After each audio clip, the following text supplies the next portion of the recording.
پہلی منزل ہے، پہلا سٹیپ ہے۔ جو اس پہلی منزل سے کامیاب ہو گیا وہ دوسری منازل پہ بھی کامیاب ہو جائے گا، اور اس منزل کو بہتر کرنے کے لیے اللہ رب العزت نے ہمیں دنیا میں بھیجا ہے۔ اللہ تعالیٰ نے ایک اپنا نظام دیا ہے، اور وہ نظام کیا ہے؟ وہ نظام قدرت ہے۔ اللہ رب العزت اپنی طرف متوجہ کرتا ہے کہ اے انسان، تو میرے اوپر ایمان لے آ، میرے نبیوں پر ایمان لے آ، میری کتابوں پر ایمان لے آ، اور اپنے ایمان کو ان تمام چیزوں سے پختہ کر لے۔ جب تیرا یہ ایمان پختہ ہو جائے گا تو پھر اللہ رب العزت ایسے لوگوں کے متعلق فرماتا ہے الذین آمنوا وکانوا یتقون، جو لوگ ایمان لائے اور ہمیشہ متقی رہے، پرہیزگار رہے۔ ٹھیک۔ اور جب بندہ ایمان لے آتا ہے اور ہمیشہ اچھے اعمال کرتا ہے، اللہ رب العزت کی یاد میں، اللہ کے ذکر میں وہ لگا رہتا ہے، تو پھر اللہ رب العزت کا بھی وعدہ ہے من یعمل صالحا، کہ جو بندہ اچھے اعمال کر کے آئے، چاہے وہ مرد ہو چاہے وہ عورت ہو وہ مومن، تو اللہ رب العزت کا یہ وعدہ ہے فَلَنُحْيِيَنَّهُ حَيَاةً طَيِّبَةً، میں اس کو پاکیزہ زندگی عطا کروں گا۔ اور جب اللہ رب العزت کا یہ وعدہ ہے کہ اللہ کی بارگاہ میں وہ بندہ عاجزی انکساری کے ساتھ زندگی گزارتا ہے، اللہ کے احکام پر عمل کرتا ہے، حضور صلی اللہ علیہ وسلم کے فرمان کے مطابق وہ عمل کرتا رہتا ہے حتیٰ کہ اس کی زندگی کا معاملہ، زندگی کے سانس اس کے ختم ہو جاتے ہیں، تو اللہ رب العزت فرماتے ہیں فَلَنُحْيِيَنَّهُ حَيَاةً طَيِّبَةً، میں اس کو ایک پاکیزہ زندگی عطا کروں گا۔ ٹھیک۔ اور اس آیت میں یہ نہیں بیان فرمایا کہ وہ دنیا کی زندگی بھی پاکیزہ، آخرت کی زندگی بھی پاکیزہ، یہ نہیں فرمایا، مطلقاً فرمایا کہ میں اس کو ایک ایسی پاکیزہ زندگی عطا کروں گا۔ اس میں دو چیزیں ملتی ہیں، ایک تو یہ ہے کہ اس نے اس زندگی کو دنیا میں بھی پاکیزہ بنا لیا، تو پھر آخرت میں اللہ رب العزت اس کو پاکیزہ زندگی عطا کرے گا۔ جس نے دنیا کے اندر اپنی زندگی کو پاکیزہ نہیں بنایا، پاک اور صاف نہیں بنایا، اس کا ایمان تذبذب کا شکار رہا ہے، اللہ رب العزت کے اوپر بھی ایمان صحیح طرح نہیں تھا، اللہ کے رسول پر بھی ایمان صحیح طرح نہیں تھا، تو حضرت محترم اس کے متعلق اللہ رب العزت کا یہ فرمان ہے ذَلِكَ بِأَنَّهُمْ آمَنُوا ثُمَّ كَفَرُوا، وہ لوگ جو اپنے منہ سے، اپنی زبان سے تو ایمان لائے، اس کے بعد پھر انہوں نے کفر کیا، فَطُبِعَ عَلَىٰ قُلُوبِهِمْ، تو اللہ رب العزت نے ان کے دلوں پر ثبت کر دیا، مہر لگا دی، اللہ رب العزت نے ان کے دلوں پر مہر لگا دی۔ تو ایسے لوگوں کے متعلق پھر اللہ رب العزت کا فرمان ہے، سورہ بقرہ کے اندر ہے ختم اللہ علی قلوبہم وعلی سمعہم وعلی ابصارہم، اللہ رب العزت نے ان کے دلوں پر بھی مہر لگا دی، اس کی سماعت پر بھی مہر لگا دی۔ تو یہ ایسے عمل ہیں جو بندہ دنیا میں پاکیزہ زندگی بسر کرتا ہے تو پھر اللہ رب العزت کا اس کے لیے ایک بہت بڑا انعام بھی ہے۔ بڑی آپ نے جتنی اچھی تفصیل سے قرآن کے حوالے سے یہ ایمان کے حوالے سے بات کی ہے، کہیں ایسا تو نہیں ہے کہ یہ جو پاکستانی قوم ہے اس کے دل پہ مہر لگ گئی ہے؟ اصل میں یہ تو باتیں بڑی ٹھیک ہیں، یہ میں آپ سے مسجد میں بھی سنتا ہوں اور بھی دوسرے بھی عالم دین کرتے ہیں، اس پہ میرا ایمان ہے، یقین ہے، بڑی اچھی بات ہے، لیکن ہم باز نہیں آتے۔ ہم اصل میں یہ جتنا فلسفہ ہے دین کا، اس فلسفے کا ہم پہ اثر کیوں نہیں ہوتا؟ اس دین کے فلسفے کا اثر کیوں نہیں ہوتا؟ مطلب ہم یہ ساری باتیں سنتے ہیں، ساری مساجد میں جاتے ہیں اور عالم دینوں کی باتیں سنتے ہیں، سارا کچھ کرتے ہیں، اور بھی بہت سارے لوگوں کے جو سارا سوشل میڈیا کا زمانہ ہے، لیکن ہم کہتے ہیں جو آپ ریکارڈنگ سے پہلے ایک بات کہہ رہے تھے، ہم اس بات پہ یقین نہیں کرتے کہ ہم پکڑے جائیں گے، ہمیں سزا ہوگی. جیسے جو ہمارا دنیا کا ایک معاشرہ ہے نا، تو چور رات کو کیوں نکلتا ہے؟ وہ رات کو منہ پہ کپڑا کیوں باندھتا ہے؟ وہ دیوار پھلانگتے ہوئے ادھر ادھر دیکھتا ہے، یار کو مجھے پکڑا نہ جاؤں ہے جی. تو انسان جب چوری کرنے جا رہا ہے تو اپنے منہ کو چھپا رہا ہے، ٹھیک ہے جی. تو جب اللہ کے سامنے جا رہا ہے تو وہ نہیں چھپا رہا. میرا اصل میں یہ پروگرام کرنے کا مقصد یہ ہے، آپ جیسے صاحب علم لوگ آئیں اور وہ یہ بات کریں کہ ہم تو سمجھا رہے ہیں، یا تو ہمارے معاشرے میں جو نقص پڑا ہے وہ ایسا ہے جیسے چینی اور مرچوں کو مکس کر دیا ہے، تو اب اس کو علیحدہ علیحدہ کر ہی نہیں سکتے. ہم نے حلال اور حرام کو مکس کر دیا ہے. میرے ذہن میں ایک بات بڑی کھٹکتی ہے کہ یار اگر ہم جو دین نے ہمیں سکھایا، قرآن نے سکھایا، اللہ نے سکھایا کہ قناعت کرو، ہم نے قناعت وناعت چھوڑ دی ہے. ہم جس ریس میں اس وقت جا رہے ہیں اور جس ریس میں ان پاکستانی لوگ ہیں، تھوڑی سی باہر کی کنٹری کی بھی بات کریں گے کہ لوگ یہ سوچتے ہیں، باہر والے لوگ، اچھا یہ بری بات ہے، ہم نہیں سوچ رہے.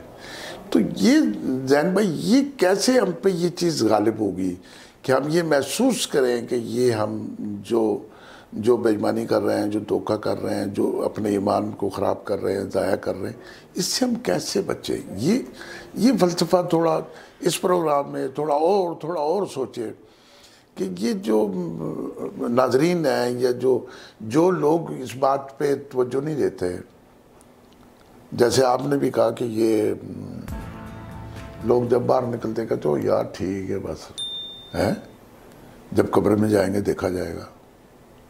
یہ نہیں ہے. اس پہ یقین کر لینا ضروری ہے. اس لیے ضروری ہے کہ قبر سے کوئی بچا ہے. چلو قبر میں جو کچھ ہونا ہے اس کو چھوڑ دیں ہم، ٹھیک ہے جی. کیا یہ کم ہے کہ یہ سارا کچھ زندگی کا سارا سسٹم آپ کے پاس ہے اور یہ ایک سیکنڈ میں آپ سے چھین لیا جائے گا؟ یہ کم ہے؟ یہ دیکھیں فرائی صاحب، یہ جو ایمان کا معاملہ ہے یہ بہت زیادہ حساس ہے، بہت زیادہ حساس ہے. ٹھیک ہے. ایک ہی لمحے میں آدمی ایمان سے مالا مال ہو جاتا ہے، اور ایک ہی لمحے میں، ایک ہی آن میں آدمی ایمان کی دولت سے فارغ ہو جاتا ہے. ٹھیک بات ہے، میں آپ کی بات سمجھ رہا ہوں. اس کی مثال محدثین مفسرین نے یہ دی کہ اس نے لا الہ الا اللہ محمد الرسول اللہ پڑھا، اس کی کفر والی جو زندگی ہے، 60 سالہ ہے، 70 سالہ ہے، 80 سالہ ہے، جتنی بھی زندگی گزر گئی، اس نے یہ کلمہ طیبہ پڑھا، وہ ایمان کی دولت سے مالا مال ہو گیا. ایک ہی لمحے میں ٹھیک ہے، اسلام میں داخل ہو گیا. جب اسلام میں داخل ہوا تو اسلام کے زندگی بسر کرنے کے لیے اسلام نے ہماری بہت زیادہ رہنمائی فرمائی. اللہ رب العزت نے قرآن مجید فرقان حمید میں انسان کے پیدا ہونے سے پہلے کے معاملات سے لے کر قبر کی لاحت تک، بلکہ قیامت تک کے مناظر اللہ رب العزت نے قرآن میں بیان فرما دیے. اگر بندہ اس پہ غور و فکر کرے تو اللہ رب العزت کا ڈر دل میں سما لے تو وہ بندہ کبھی غلط کام نہیں کرے گا. اچھا، میں نے ایک کتاب لکھی روز قیامت، اس میں نے سانس کی تکلیف کا ذکر کیا. اس میں سارے یہ جو کرونا کا سارا منظر ہوا نا، سارا اس میں نے اللہ کی طرف سے لکھ دی. مجھے نہیں پتا تھا بیماری آئے گی. اس میں فلسفہ یہ تھا کہ اگر آپ کو یہ کہہ دیا جائے کہ آپ 30 دن بعد مر جاؤ گے، تو وہ 30 دن کی میں نے زندگی لکھی تھی. تو وہ کرونا میں ہوا 14 دن 28. اس میں مجھے ایک حکایت یاد آ گئی، مفید الطالبین کی چھوٹی سی کتاب ہے. وہ 30 دن میں نے لکھے، اور 30 دنوں میں ایسا ہوا کہ جو ڈاکو تھا اس نے اپنا ریوالور جو تھا وہ بیوی کو دیا, ادھر پھینک دیا. کہتا اب تو 29 دن زندگی باقی رہ گئی, اب میں نے ڈاکہ کس لیے مارنا ہے. اچھا, اسی طرح مختلف لوگ مختلف کام کرنے والے. ایک بندہ بڑی خوبصورت عمارت بنا رہا ہے, اس کی اب اس نے اس کو تیاری کرنی ہے, تو اس کے رشتہ داروں نے کہا تیار کر لے. اس نے کہا کس لیے کرنا ہے, اب تو ہم نے چلے جانا ہے, اب تو 20 دن رہ گئے. تو وہ ساری کتاب یہ ہے کہ وہ جو اس میں انسینٹیو کیئر میں چلے جاتے 14 دن کے لیے, 14 28. تو جو بندہ اس میں کرتینہ میں اس میں چلا جاتا تھا, اس کو جا کے کہیں یار وہ جو آپ 15 لاکھ روپے والا پلاٹ تھا وہ 3 لاکھ میں مل رہا ہے, وہ لے لوں میں. وہ کہتا میں نے کیا کرنا ہے, میری تو زندگی کی کشمکش چل رہی ہے, میں تو پتہ نہیں 4 دن ہوں 2 دن ہوں. میرے ذرا فلسفے پہ آپ غور کریں. یہ دینی فلسفہ ٹھیک ہے کہ اس نے کلمہ پڑھ لیا, اس کی پچھلی زندگی ٹھیک ہو گئی. کلمہ پڑھنے کے بعد وہ گیا, اس نے ایک بندے سے ایک چیز خریدی, چیز خریدنے کے بعد اس نے پیسے واپس دیے, اس میں 100 روپیہ زیادہ تھا. اس نے ایسے دیکھا, اس نے 100 روپیہ واپس نہیں دیا کہ آپ نے مجھے 100 روپیہ زیادہ دے دیا. ٹھیک ہے جی. یا وہ جو ریڑھی پہ سامان بیچ رہا ہے, اس نے 100 روپے کی اس کے ساتھ ٹھگی کی ہے. کلمہ تو اس نے بھی پڑھا, کلمہ میں نے بھی پڑھا. تو پھر کیوں نہیں اثر ہوا؟ اس کی ایک پہلے بات کر رہے تھے, اس کی ایک مادی جو سسٹم ہے پیسے والا, وہ بھی ہمارے ایمان کو ڈیمیج کرتا ہے. اور وہ جیسے آپ فرما رہے تھے ریکارڈنگ سے پہلے کہ آدمی یہ سوچتا نہیں ہے کہ یہ حرام ہے یہ حلال ہے. ہمیں اصل میں ہمیں یہ گفتگو کرنی ہے, ہمیں لوگوں کو کنونس کرنا ہے کہ آپ نے سوچنا ہے کہ یہ جو میں کر رہا ہوں یہ اللہ کی نظروں میں برا تو نہیں ہے. اچھا برا ہے تو میں نہیں کرتا یار. یہ جب آپ یہ سوچ لیں گے کہ میں یہ نہیں کرتا تو آپ کا ایمان پختہ ہو گیا. یعنی جو آپ نے گٹھڑی یہاں سے لے کے جانی ہے مالوں کی, اس میں اچھی باتوں کا اضافہ ہو گیا. تو بقول آپ کے کہ وہ سوچے جب ٹھیک ہے جب قبر میں جائیں گے دیکھا جائے گا. ہمارا معاشرہ مسلمان ہے, یعنی میں سمجھتا ہوں کہ دنیا میں سب سے زیادہ پاور اور کانفیڈنس سے ہم دعویٰ کرتے ہیں کہ ہم سے اچھی قوم دنیا میں پیدا نہیں ہو سکتی. ہمارے پاس یہ سرٹیفکیٹ ہے کہ ہم سے اچھا انسان اس قرآن پر پیدا نہیں ہو سکتا. نہ یہود و نصارہ میں ریجیکٹ ہو گئے, وہ بھی ریجیکٹ ہو گیا, وہ بھی ریجیکٹ ہو گیا, ہندو بھی ریجیکٹ ہو گئے, وہ بھی دریا بھی ریجیکٹ ہو گئے. تو بات ہم پہ ختم ہوئی, ہمارے پاس تو ہے ہی کچھ نہیں. یہ میں چاہ رہا ہوں کہ لوگوں کو تھوڑی یہ بھی نصیحت کریں کہ پیسے اگر تو آپ کا باپ اور آپ کا دادا ساتھ لے گیا ہے تو پھر آپ اپنے ایمان کو پیسوں کے لیے کمزور کریں. اس پوائنٹ پہ ذرا اس میں حدیث مبارکہ ہے, حضور صلی اللہ علیہ وسلم کا فرمان ہے, ان ابی امامۃ قال قال رسول اللہ صلی اللہ علیہ وسلم من احب للہ و ابغض للہ و اطاع للہ و منع للہ فقد استکمل الایمان. حضرت ابو امامہ رضی اللہ تعالی عنہ بیان کرتے ہیں, رسول اللہ صلی اللہ علیہ وسلم نے فرمایا جس نے محبت کی اللہ کے لیے, مسلمان کا بھائی ہے, ایک جان ہے,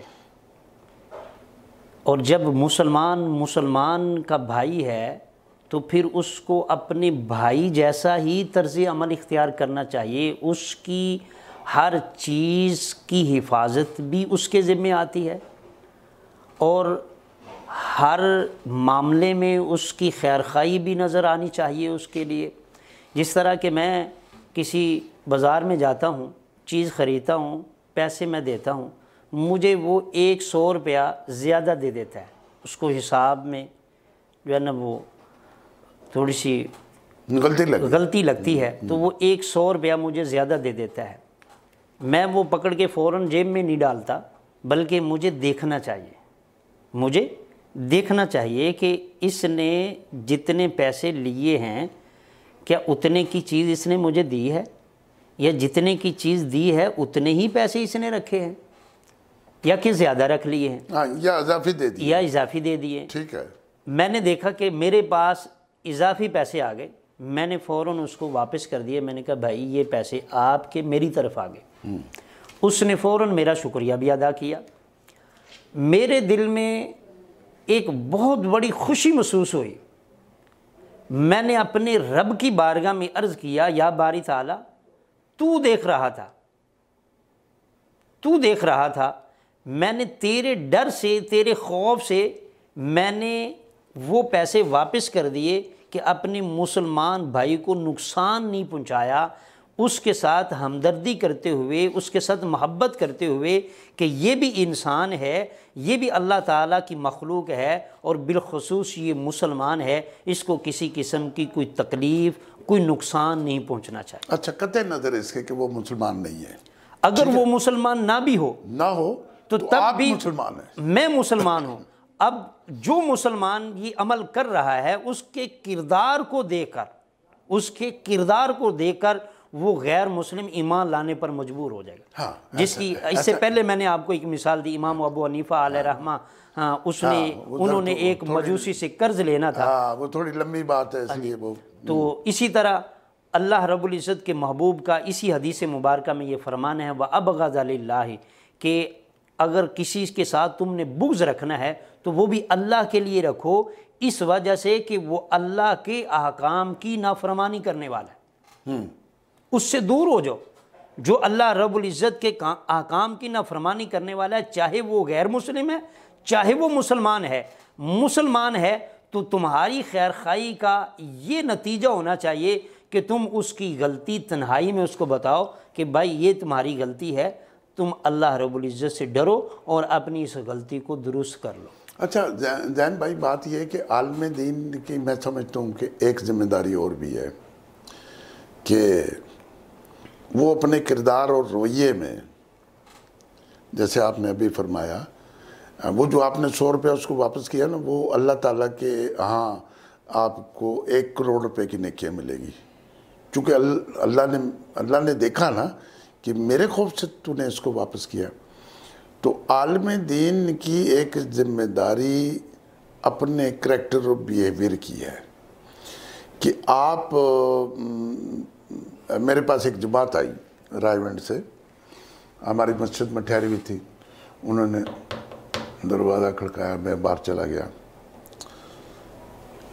میں نے کہا جی آپ جس مسجد میں ٹھہرے میں، یہ میں نے بنائی ہے، چندہ کر کے بنائی ہے، لیکن اس میں 80% میری محنت ہے، میں اللہ کے فضل سے نماز بھی پڑھتا ہوں، مسجد میں کم بھی جاؤں تو میں 5 وقت کی نماز پڑھتا ہوں۔ تو یہ جو آپ مجھے بتا رہے ہیں، نماز کے علاوہ کوئی اور بھی آپ بات بتانا چاہتے ہیں؟ کہتے نہیں ہم تو نماز کے لیے آئے ہیں، آپ نے مغرب وہاں پڑھنی ہے۔ میں نے اجتن ان کو کہا کہ یہ جو میرے گھر کے آگے اتنا سی سڑک کا ٹوٹا ہے، مغرب سے پہلے اس پہ ہم نے جھاڑو دینا ہے، آپ میرے ساتھ جھاڑو دیں گے؟ کہتے کیوں؟ میں نے کہا نہیں، یہ ہمارے محلے کی سڑک ہے، میں ایز اے مسلمان یہ چاہتا ہوں کہ میں اس کو صاف کروں، یہ میرا عمل ہے، تو آپ میرے ساتھ یہ کریں گے؟ یا اور میں 2-4 ایسی باتیں بتاتا ہوں وہ آپ میرے ساتھ کریں گے؟ کہتے نہیں، ادھر مسجد میں آ جائیں، بات ہوگی۔ ہمارا رویہ، جیسے آپ نے امام ابو حنیفہ کا کہا کہ میں تو یہ سوچ رہا تھا کہ میں اس کی دیوار سے مٹی اتاروں گا تو اس کی اتر جائے گی، تو وہ یہ سمجھ گیا کہ میں نے قرضہ دینا ہے، تو انہوں نے کہا جی مجھے تو یاد ہی نہیں، تو اس نے کلمہ پڑھ لیا۔ سمجھانے والے کا کردار جو ہے وہ سمجھنے والے پہ غالب ہوگا۔ میری بات کو ذرا فالو کریں۔ میں کہہ رہا ہوں کہ میں ایک پیسہ حرام کا نہیں کھانا چاہتا، تو میں یہ ناظرین کو دعوے سے کہہ رہا ہوں، جائے جو پورا پاکستان میں جتنے لوگ مجھے جانتے ہیں، کوئی مجھے ایک آدمی تلاش کر کے لا دیں جو یہ کہے کہ میں نے اس بندے سے 100 روپے لینا ہے، یا اس بندے نے فلاں جگہ مجھے 500 روپے کم دیے تھے.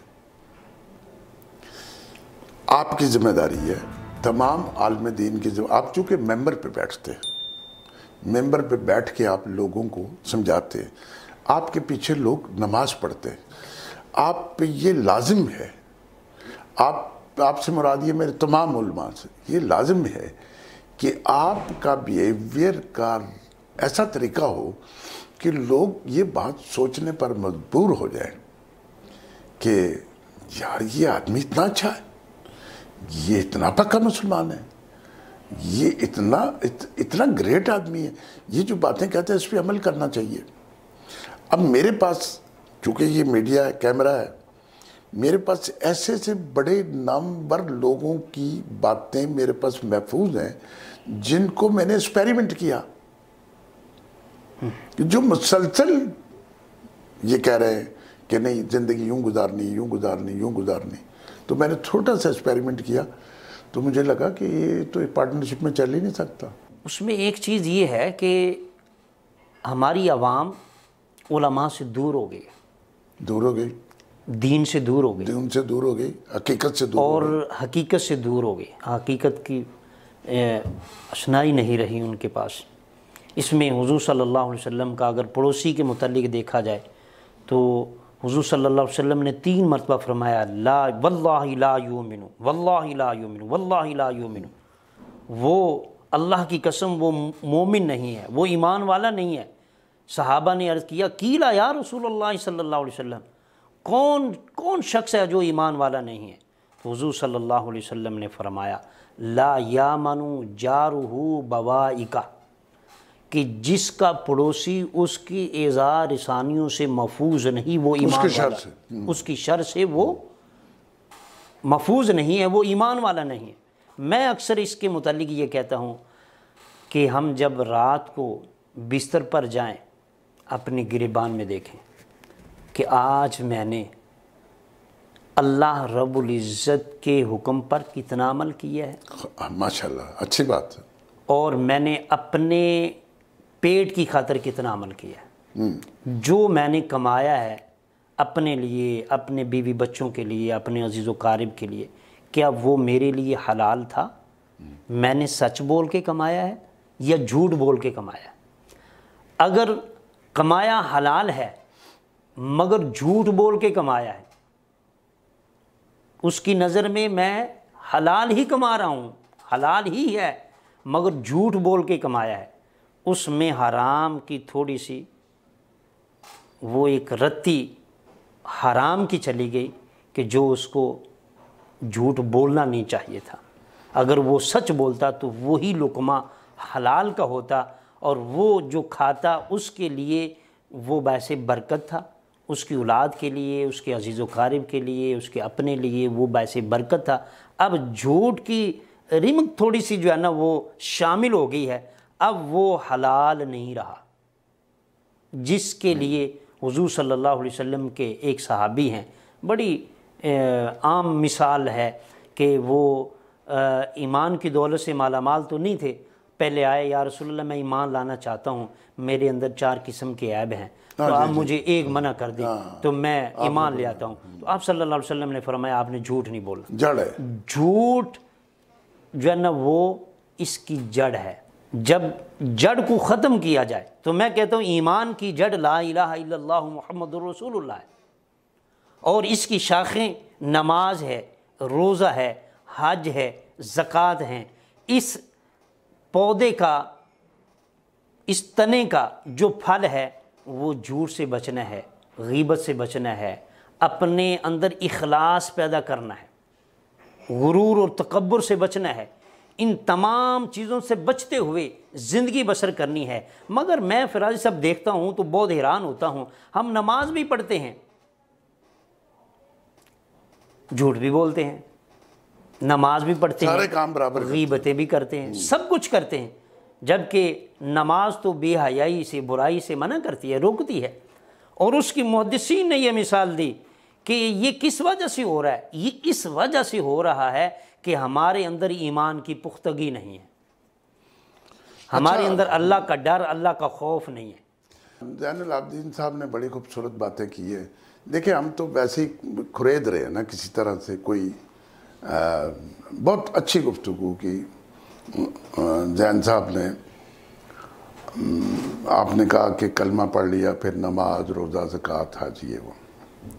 میرا خیال یہ ہے کہ میں نے جب کلمہ پڑھ لیا تو اب میں نے اپنے اس ایمان کی حفاظت کرنی ہے جو میرے آخرت میں کام آئے گا.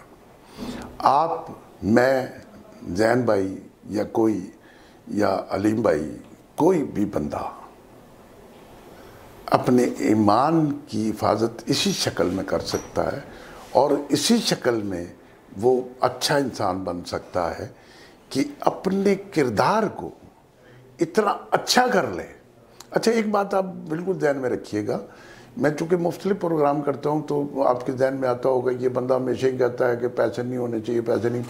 ہم نے کبھی یہ بات نہیں کہی. نہ اللہ نے منع کیا نہ قرآن نے کیا نہ ہمارے نبی نے کیا. پیسہ آپ جتنا مرضی کما لو. اتنا کما لو کہ آپ کے گھر سے فالتو ہو تو لوگوں کے لیے کما لو. لوگوں سے فالتو ہو تو محلے کے لیے کما لو. محلے سے فالتو ہو تو شہر کے لیے کما لو. شہر سے زیادہ کما لو تو ملک کے لیے کما لو. دنیا کے لیے کما لو. حلال کما لو. اب حرام کیا ہے؟ عربی بڑا سیدھا سا فلسفہ ہے. آپ 1 کلو دودھ یہاں رکھے اس میں 2 قطرے پیشاب کے ڈال دیں. یہ حرام ہے. سارا دودھ جو آپ کے سامنے پڑا ہے یہ من بھی ہو تو حرام ہے. اس سے کسی کو منع نہیں کیا. نہ کوئی عالم دین منع کرتا ہے کہ آپ پیسے نہ کمائیں. پیسے کمائیں خوب کمائیں.